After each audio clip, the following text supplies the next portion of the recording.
Hello everyone, Nadasfan again today. If you've been following my Madden 11 live moments series, you are familiar with the format here. We are doing the live moments playoff style here, and this is Packers and Bears pack attack. And as you see, Caleb Haney on the sideline, no, not Jay Cutler, because he forced himself out of this ball game, whether legitimately or not. I suppose that debate will rage for years, especially from Bears fans. But this is the game, of course, that led Bears fans to burn their Cutler jerseys in disgust, himself taking himself out of the game. But here we are as the Packers, up 21-14. This is after the Raji interception for touchdown, after Haney came back and got another touchdown, and this is us trying to put the game on ice. So handing to James Starks and very close to first down yardage here. They'll call it 3rd and inches. So a decision to make here as far as play calling. We're thinking the O-line's getting a good push here. We're going to try to run Starks again, and we do, and he gets the first down and forces Chicago to use their last timeout. So that was huge there, we pretty much can run a clock out here now. I'll tell you right now, as James Starks rumbling and then spinning and then get himself another nice first down here, 114 yards at that point. That's including all the stats that were up to that point. I obviously didn't run for 114 yards during this video, which is kind of nice. So they add the totals that were happening in the real game up to that point. So pretty much we can kill time here and this can be over. So obviously a couple first downs was efficient here, but it's kind of boring. So I'll tell you right now, I'm going to give you guys a 2-for-1 on this take, because this one, although my offensive line is absolutely dominating here, and Starks is just having his way getting first downs and collecting yards here, as you see him protect the ball. The last thing he wants is a strip there. So basically did everything that was asked of our offensive line here, pushing some people around and making this game clock go away in a hurry. So here you see, instead of taking a knee, we're going to run Starks again. This time, Bears able to get him down with only a minimal gain. But anyway, running the clock out doesn't make for an exceptionally wonderful video. So realized after it did the first one here that maybe a 2-for-1 was in order. So you'll get bonus Madden moment coverage today here as the Bears take down Starks for a yard loss. And hopefully time is still running here after we see this replay.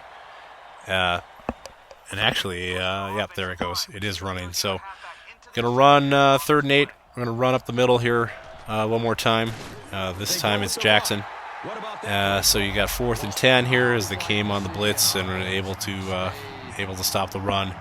So I decide to go field goal formation, basically because I believe that the more points you get in this game kind of correlates to your score at the end. So trying to run down the clock, kind of disinterested at this point, and I'll tell you, I shanked the kick. So not only do you see that sail wide, completed the moment, but never got a score, never got anything.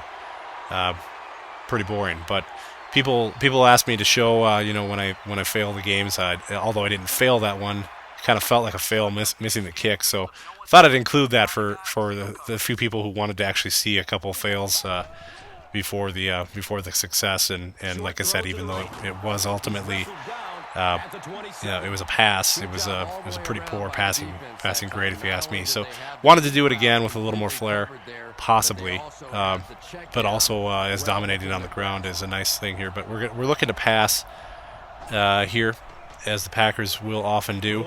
Rodgers rolling and throwing that one away as he was trying to avoid a sack.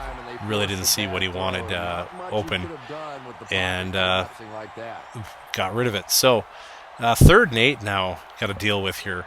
And again, this is the second time around, if you're asking why did we start over. Played this one twice. So Rodgers out of the shotgun, 3rd and 8's got to make something happen here.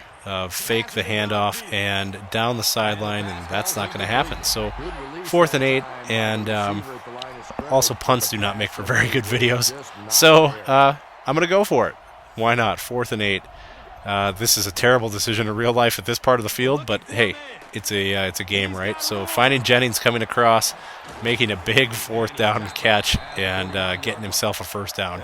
So probably driving the Bears absolutely insane. They made the stop, but only for having me go on 4th down and actually get something done. So here you go, 1st and 10, 3.5 minutes left here still, and where was that ball going? Rodgers has a nice touch, but I promise you, not on that play. As you have a wide open receiver streaking right between the hashes there, and he overthrew him by 10 yards. So got a little excited, I guess, but here not interested in running a halfback draw here. So audible in to pass and looking for the slant for driver, and there's another big 1st down. So moving the ball through the air this time, quite the opposite of the last time. I wanted to include the first one, mainly because I was getting good push from the offensive line and having my way with the running game. So I thought it would be fun to have the contrast here. Here we are going to run with Starks, and once again, getting nice blocking from the up front from the offensive line, and Starks able to read that and get basically 9.5 yards there. It's 2nd and inches now. I'm thinking a screen would be nice here on 2nd down. We've got a down to play with.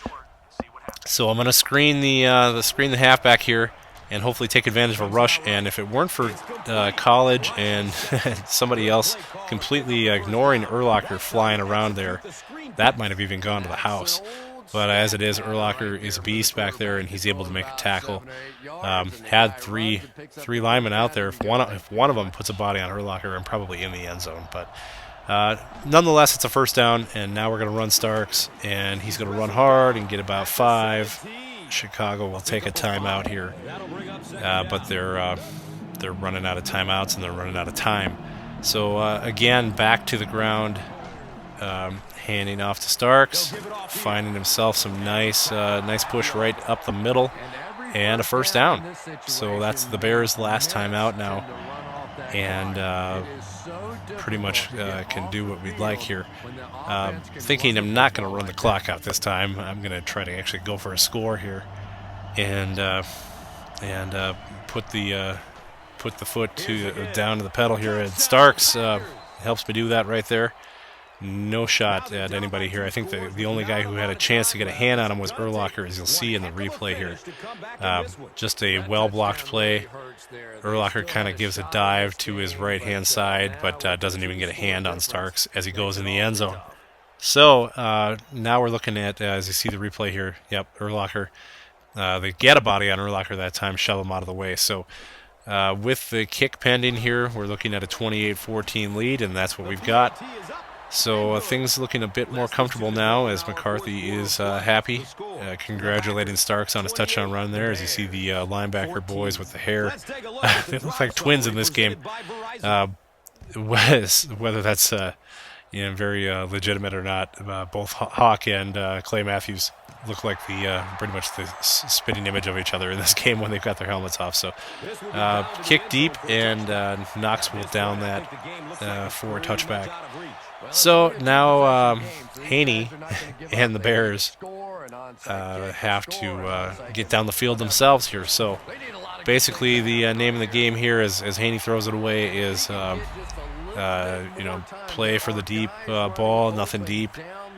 Keep them underneath, and even better, keep them in bounds when possible to keep that clock running, as there are no timeouts. And that's exactly what we'll do here. They get 8 yards, but they are still in the field to play, and the time is still running. So no huddle, and Haney is able to find Knox for a 1st down.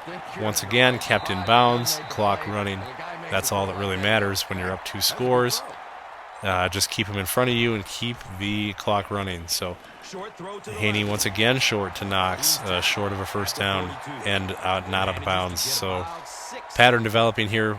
We're giving them the soft yards, but they're wasting way too much time here. Again, a 1st down. But the ref winds that clock, so we're under a minute now. And the Bears still have a lot of yardage to make up. And there we get in his face, and although it's not a sack, he's got to just dump that off real quick there. I think the Packers feeling sorry for Haney a little bit there, picking him up off the turf. So 54 seconds now, shotgun once again, and Caleb Haney throwing to nobody but the sideline there. No touch being displayed on that pass. So Packers feeling pretty confident on the sideline, thinking they pretty much have this game. So, but they got to make a stop or at least kill this clock. So Haney hanging on the ball way too long there. Oh, wow.